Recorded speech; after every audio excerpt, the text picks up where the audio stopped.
Well, it's Wednesday, and that means plant and garden expert Craig Hignight is joining us live to answer all of your burning questions.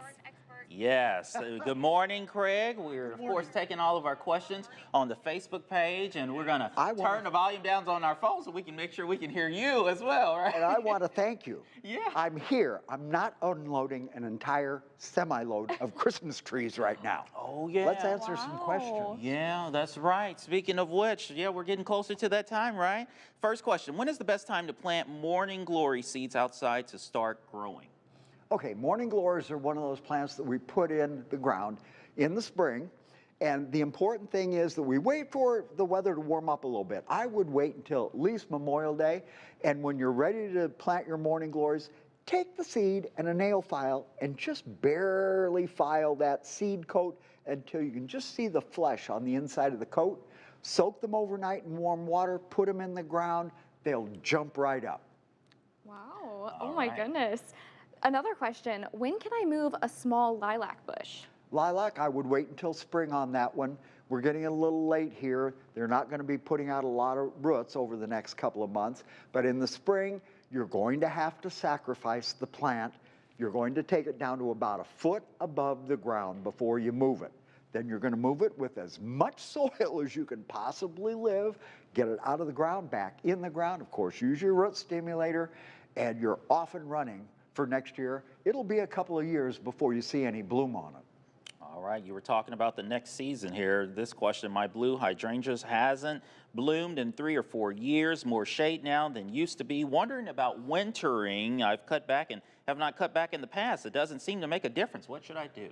Well, the thing is that maybe this plant is not getting quite enough light, although the blue hydrangeas do not like hot afternoon sun. So you want to position it where it can get some morning sun or just high filtered light on the north side of a building.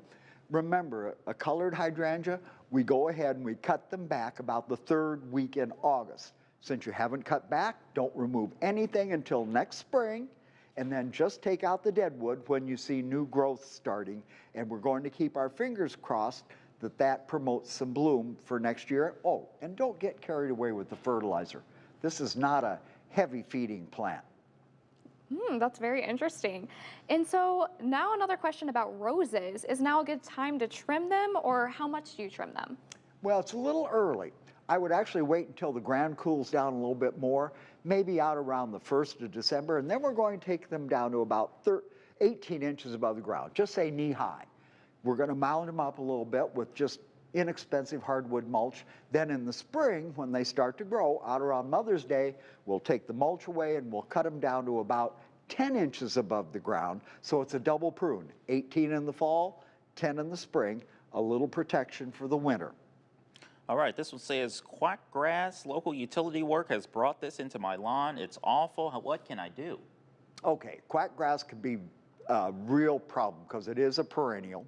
It will keep coming back. If you can catch it when it's small, just in little clumps, say no bigger than 2 or 3 inches across, you can go ahead and kill those clumps with Roundup, and your bluegrass will go ahead and fill back in. If you have larger clumps of quackgrass, you have to go ahead and kill the entire area and then reseed. I usually suggest killing it in late August and reseeding early to mid-September.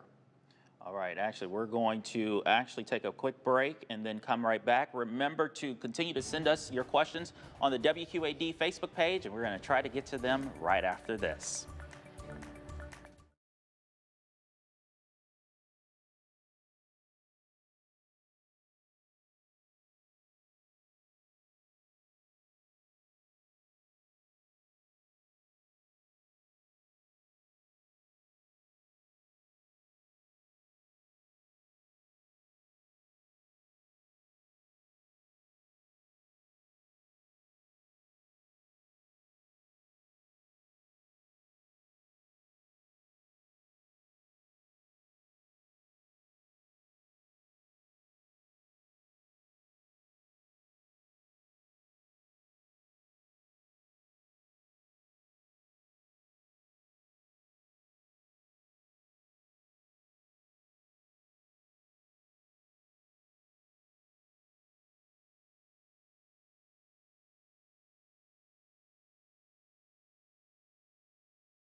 Well, welcome back. We are once again talking with our plant and garden expert, Craig Hignight, here today. So we're going to continue with some questions. Feel free to put them in the Facebook Live chat right there. So one question here is, I'm trying to germinate date seeds. I soaked them in water for 2 days and planted them in a seed starter and kept them wet. They have a 2 to 4 inch root on them, but they will not come up out of the dirt. Do I need to soften the seed or sandpaper the seeds first or something? Just give it time. Sometimes plants will go ahead and put out that radicle, that first seed, and it takes a while for the plant or the seed to go ahead and take up enough moisture out of the media to go ahead and finally push its way up out of the soil. Make sure that you're keeping it warm enough. We actually want about 72 degrees on the soil. So if you're doing it at just room temperature, maybe the seed is a little bit too cold. Maybe you need like a heat mat or something under it to go ahead and warm it up. Can asparagus be cut down yet? I'd say you can go ahead and do it. We haven't had an absolute killing frost, but it's getting really close. And remember, we go ahead and we cut that asparagus down to the ground and we get those tops in the garbage so they're off of property. We never put them in the compost pile. Another question, when should I cut back on my ornamental grasses?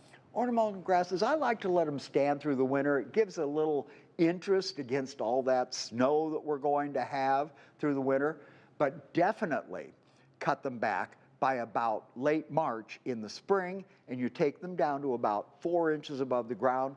Although if you do cut them back now, it's not going to damage them. Do mulch leaves make good garden mulch? Mulch leaves is excellent garden mulch. You just have to remember that you have to stir it up every now and then. Leaves have a tendency to pack into a solid, almost like a shingle, so they shed water. So every now and then, go ahead and stir them up a little bit so the air and water can get through them into the garden. It's even better if this is a vegetable garden to actually till them in this time of the year and let Mother Nature work at breaking them down over the winter so they can add some nutrients to the soil next spring. And how about garlic? Is it too late to plant that? Yeah, we're on the cusp, but I'd be getting it in the ground. Garlic is a very early sprouter next year. I'm not sure. Normally we would have put garlic in the ground, say, mid-September. So you're running a little bit behind here, but I'd get it in the ground. It's safer there than just sitting around because it is going to dry up and be unusable by next spring. So get it in the ground. And remember, wherever you put your garlic, no weeds, no grass. They like absolutely bare soil. They do not like competition, just like me. When would be a good time to dig up rhubarb to be transplanted? Rhubarb, I would go ahead and do that in the spring at the first signs of new life. Again, we're getting a little late in the season, but you could go ahead and get the new bed prepared and be ready to move it as soon as the ground thaws out and dries out a little bit next spring. Remember, we don't work in freshly thawed, muddy soil because we just turn it into concrete. How do you winter one of my favorites, the elephant ear? Elephant ears, well, they should be cut off and laid on top of the crown if they're in the ground. You leave them in the ground for another 10 days, 2 weeks. You've got to let the ground cool down around that corm. So right now, if you were to dig it up and take it in, it's still going to try and grow. By letting Mother Nature cool that plant down, or that corm, it's not going to grow when you dig it up. Then you dig it up, you let it dry completely, absolutely completely. That hardens the skin. All the soil should then come off of it, and they're just stored dry, maybe in vermiculite or perlite during the winter. Just cool temperatures, to get them through the winter. All right. Well, thank you so much, Craig, for coming in. As always, great stuff there. And be sure to join us on Facebook Live with Craig every Wednesday. And there you can submit your questions on that Facebook Live as part of the conversation. GMQCA at 11 returns in just a few moments. But first, here's a live look at our Bridgepoint camera in Moline. And we want to see what's coming up on GMA3. Hey, guys.